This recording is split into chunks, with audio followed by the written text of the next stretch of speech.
আসসালামু আলাইকুম ওয়া রাহমাতুল্লাহি ওয়া বারাকাতুহু। এই যে হুজুর ভাইরাল হইল, এই মুরব্বি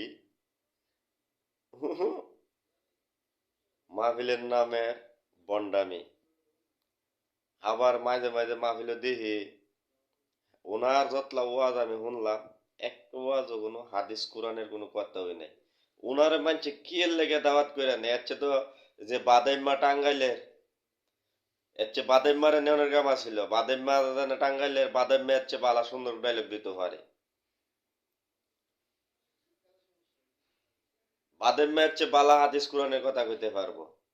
মাহফিলে যায় কি কৌতুক বানানোর লেগে তোমার মাহফিলে হাদিস কোরআনের আলোচনা করো, মানুষের শোনক ভাল লাগবো।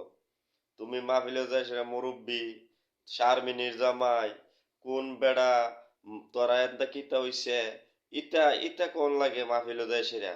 এটা কি ওয়াজ? ওয়াজ করে মানুষের হেদায়ত আনার জন্য। আর হে ওয়াজ করে মানুষের শতানের আরো ইয়া বানাই দে, শতানের বাদশা বানাই দে। এসব হুজুরার ওয়াজ জীবনে শুনবেন না। এসব হুজুরের ওয়াজ শুনবেন মাথার শতানের পূজাটা লয়ে যাইতেছেন।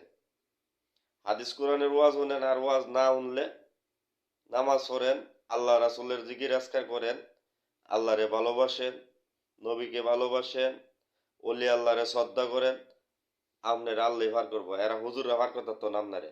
এসব হুজুররা বন্ডা হুজুররা পিছের থেকে চালাইয়া করিয়া বাইরে আইয়েন। বন্ডা হুজুররা কাছে থাকেন না।